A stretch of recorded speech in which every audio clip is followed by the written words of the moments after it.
channel. Today we will be talking about the first chapter of economics for CBSE class 10. The name of the chapter is development.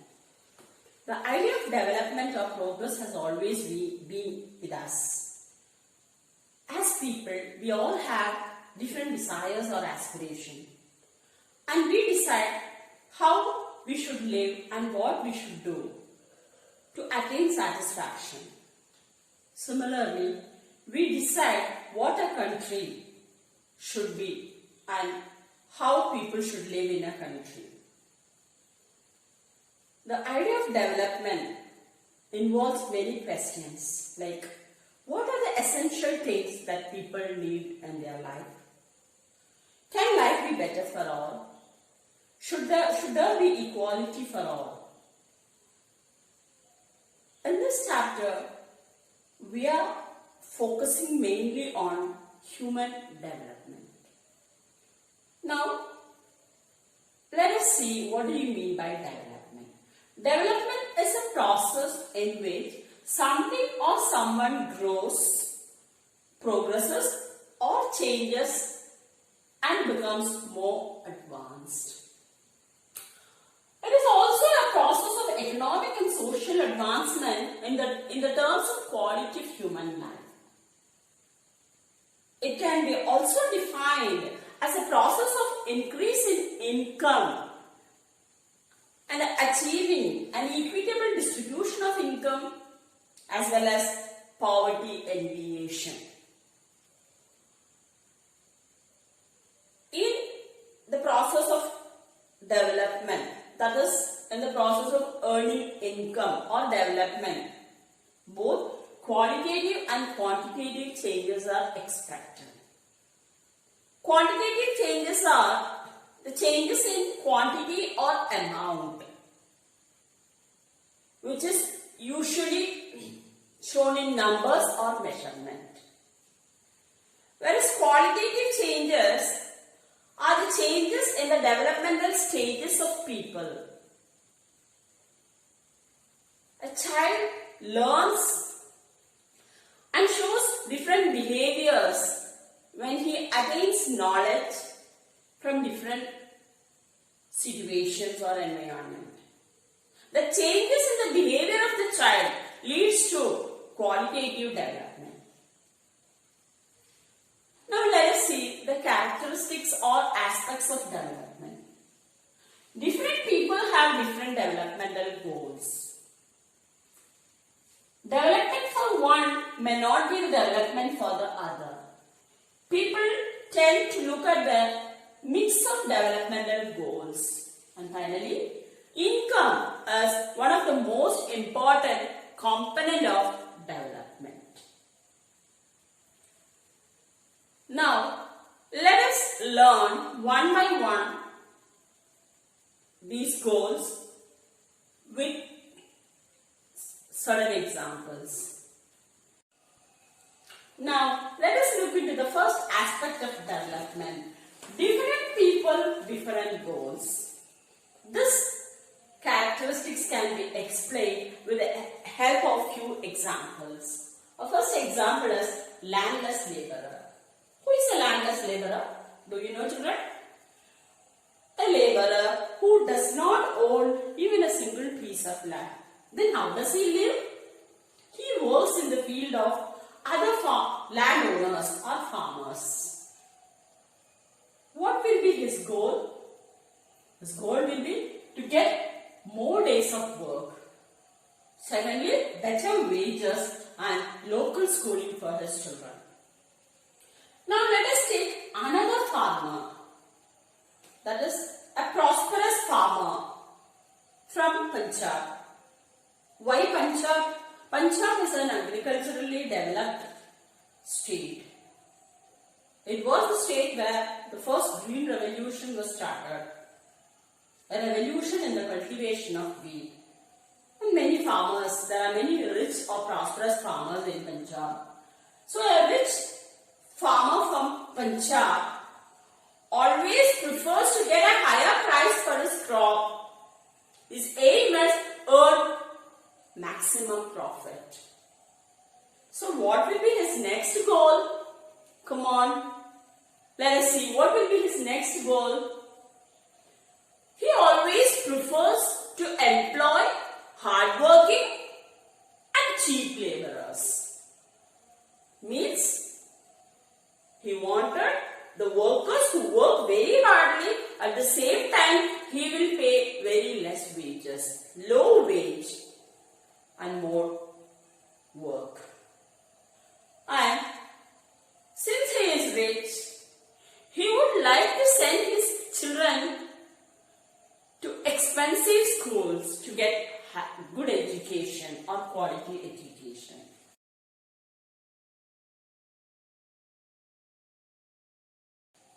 Now, let us take another category of farmers or another group of farmers. The farmers who fully depend on rain for their cultivation. We all know that India is a land of villages.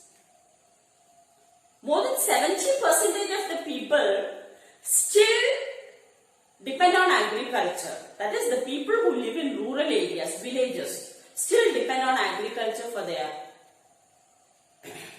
livelihood. Agriculture in India is fully dependent on monsoon winds. That is, the southwest monsoon and the northeast monsoon winds provide rainfall to India. The monsoon winds are sometimes erratic, irregular. So, the farmer who depends fully on rain is aimers to get adequate rainfall. And also, to continue his cultivation throughout the year, he wanted better irrigational facilities. So, he would like, his goal will be to construct more wells, canals or tanks. He would find ways to improve the source of water facility, irrigational facility.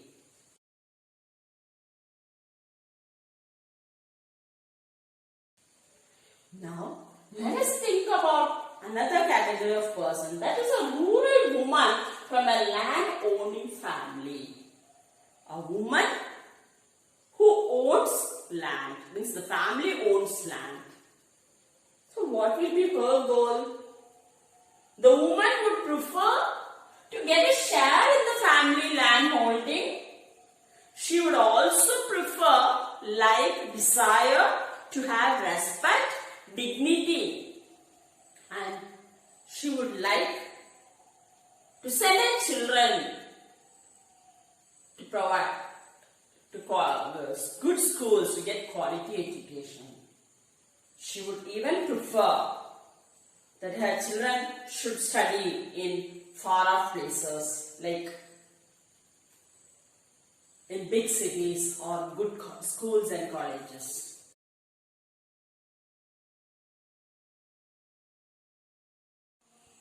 Now, the next example is urban unemployed youth. Means an unemployed person from a city or town.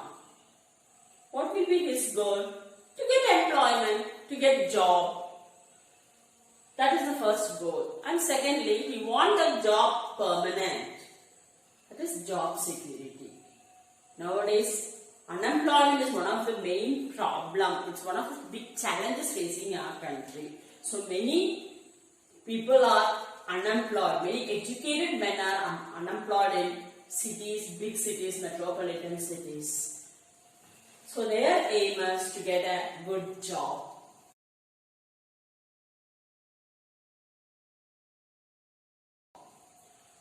Next, a girl from a rich urban family. Girls are not equally treated like boys. We know that.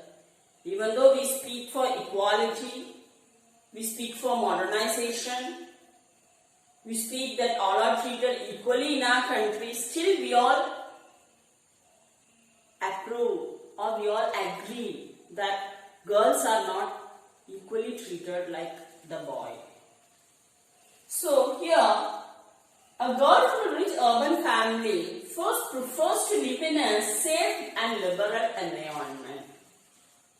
We know that nowadays many atrocities are conducted towards women, girls. She wants the equal freedom which is enjoyed by her brother, but sometimes her parents may not like it. Again, the same girl from a rich urban family would like to continue her studies abroad. She also desires to be like her brother, to go out of her country, to go in US or Canada or Australia or UK and continue studies.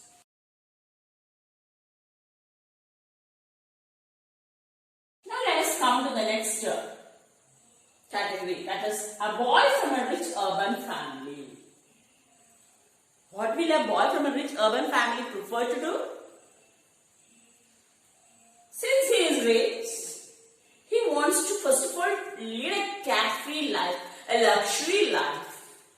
He enjoys everything. He has freedom, he has money, and he has good environment.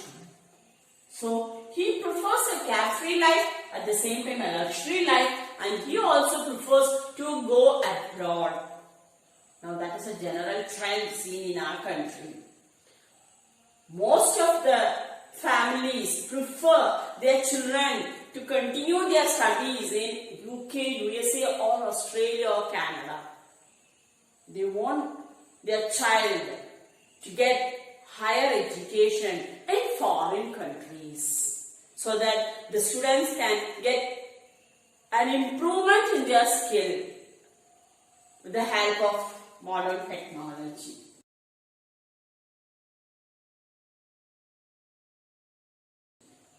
Now let us come to the last example.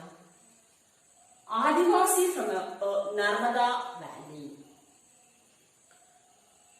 The Adivasis or the tribals who live in the Narmada Valley are fighting over a cause for several years.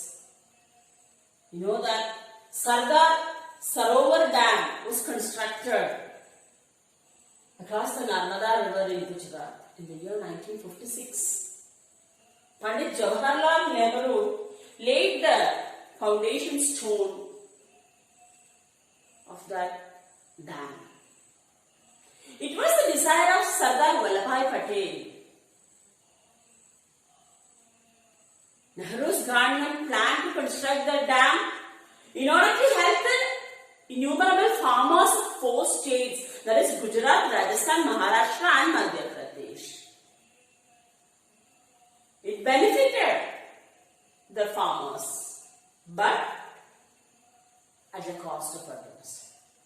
Many tribals were displaced from the Narmada Valley.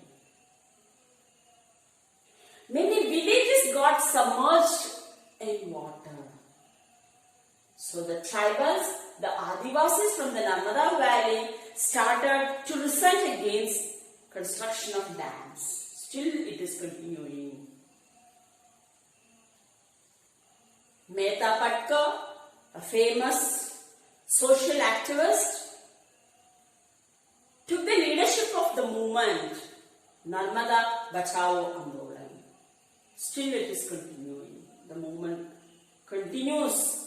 They raise their voice against construction of dams, multi-purpose river projects on big rivers to save the lives of thousands and thousands of tribals. What is the aim of such an Adivasi person who lives in the Narmada Valley? He is against huge dam construction. So no huge dam construction. But he prefers to have small check dams and tanks because tribals also live by cultivation. They also need water to irrigate their cultivable or cultivating lands.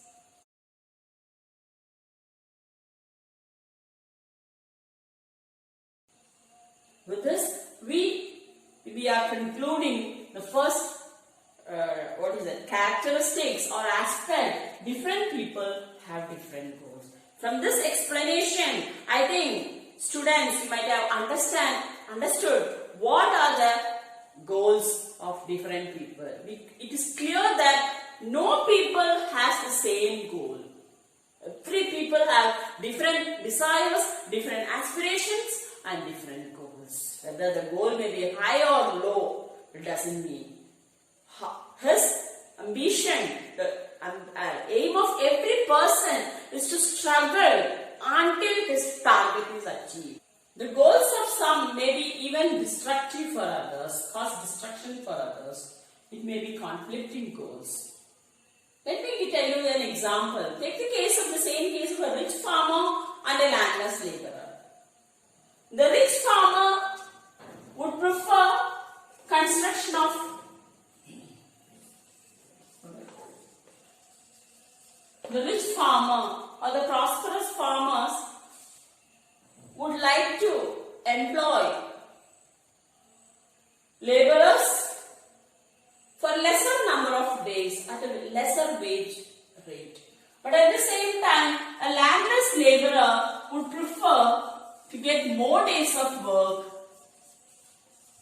and a higher wage. The goals are conflicting.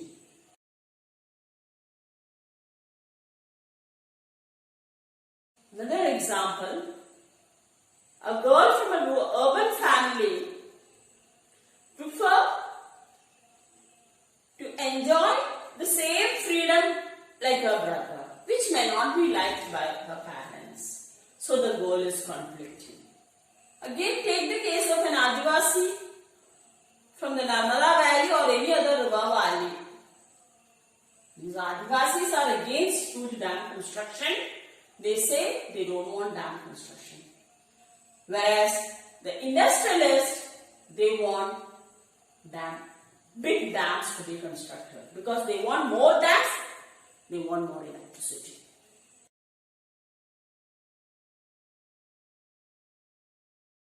Multinational companies are needed for the development of the country. They are considered as the symbols of economic development.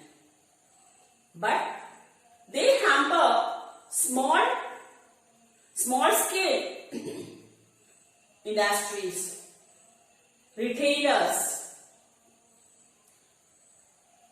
These small scale industrial persons and retailers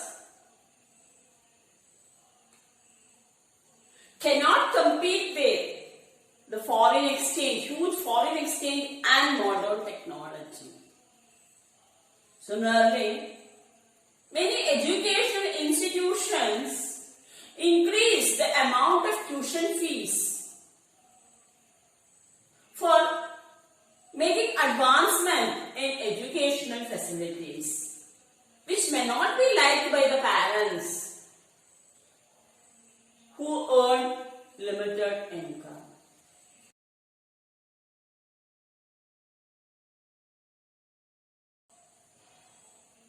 So, from all these examples, we could understand that different persons not only have different goals, the goals of one person may be destructive for the goals of another person.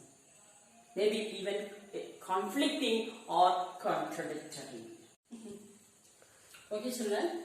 Now, the next characteristics of development is people look at mix of goals. What do you mean by that? A person is not satisfied with a single goal. For example, the goal of a person is to get a job. Now, let us assume that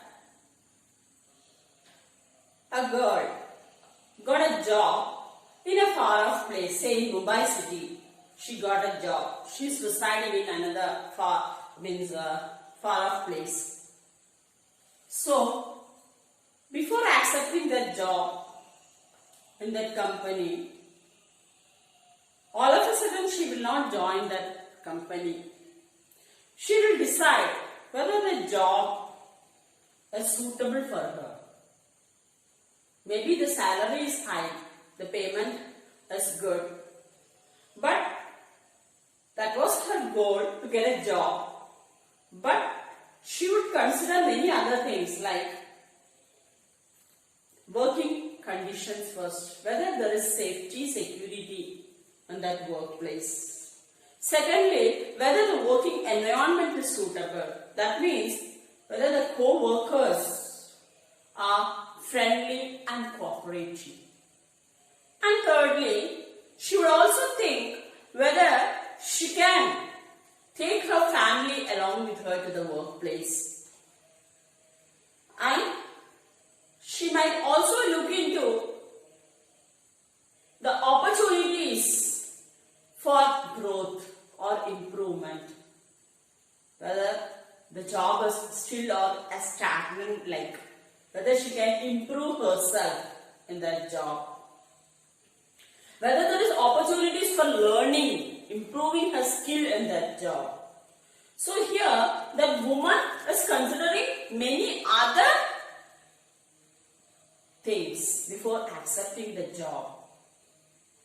And one more thing, whether she will get, apart from the income, any other monetary benefits like medical allowance or festival allowance, etc. TA, DA, etc.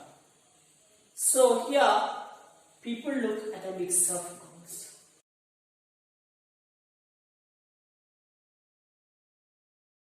Another example, let me tell you, that as people, we need both material and non-materials to continue our life. Material things we can buy with money, isn't it? We can buy all the commodities needed for our life with money, with cash. But some things we cannot buy with money. What are these some things? The friendship which you get from your friends. The role of friends is very important for the development of person. Personal development. Friends play an important role in personal development of people or in one's development. Can you buy friendship with money? No, not at all.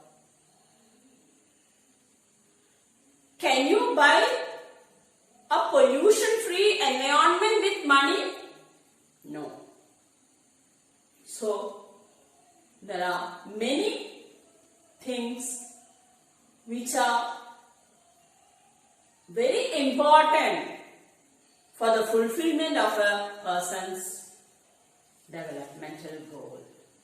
So, before accepting a job, a man or a woman or whoever it is, they might look into various aspects. Now, let us see the next character. Income is an important component of development. Income is an important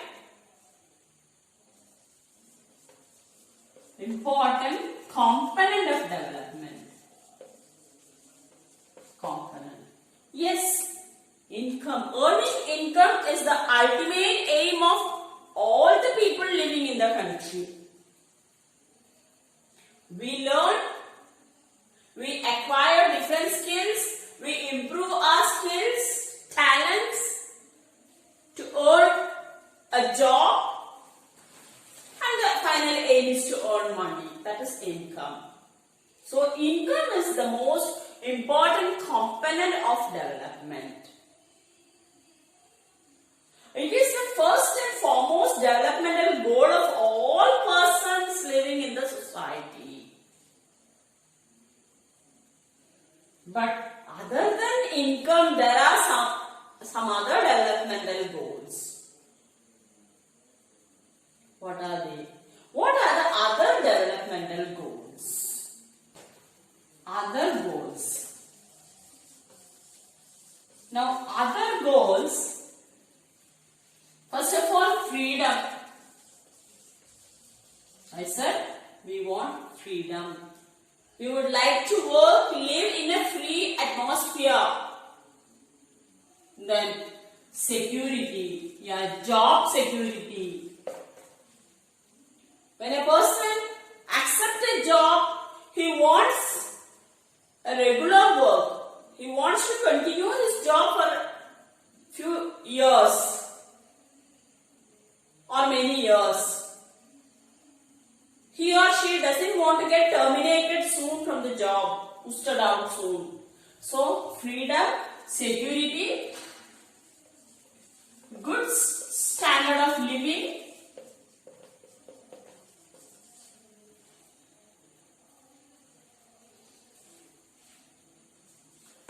access to clean drinking water,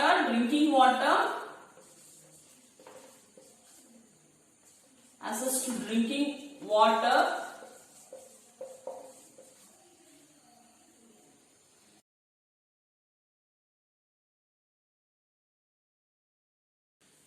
national development.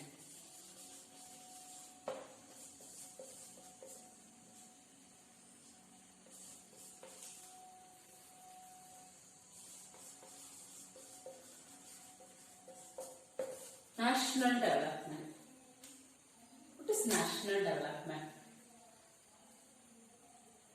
As a definition, we can define that national development is the ability of a country to improve the welfare of all the people living in that country. Like development. Idea of national development also is different for different people. Different people are having different ideas of national development. Like developmental goals. Here the idea of national development is also sometimes conflicting. Each people have different aspects. So, when we speak of national development, we have to think into many questions. Like, should we consider all the ideas of development? Should we follow a fair and just path for all? Should we provide equal treatment for all the people living in the country? Who should get what?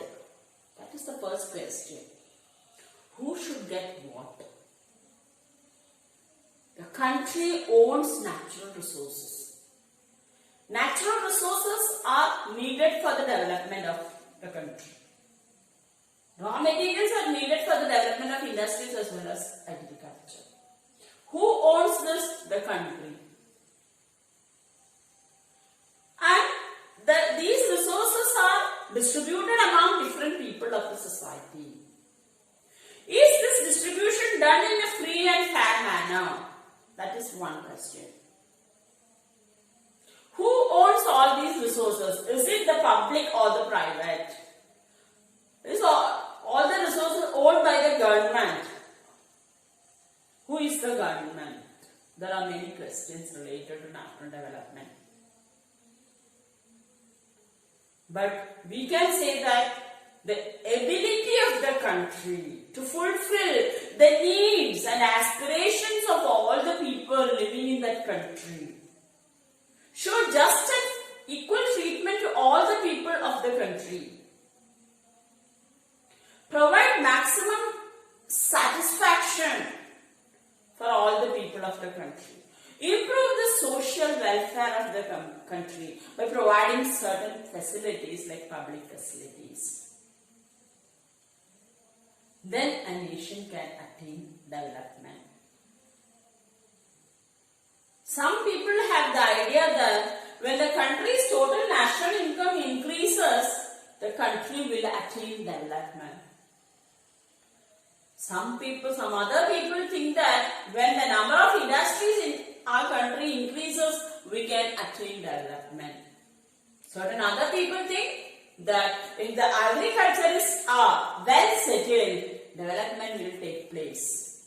So, fair and equal treatment, just path should be followed by the government ruling the country, which will take the country to its development.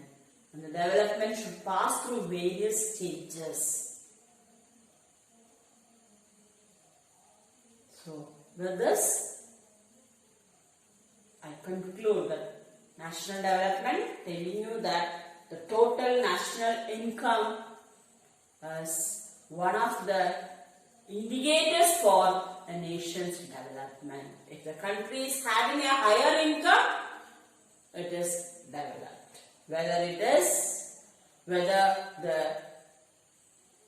huge part of that income is owned by a few sections of the population, or else the resources are concentrated into a fewer hands. Whatever it might be, if the country is having higher income, these countries are called as developed countries.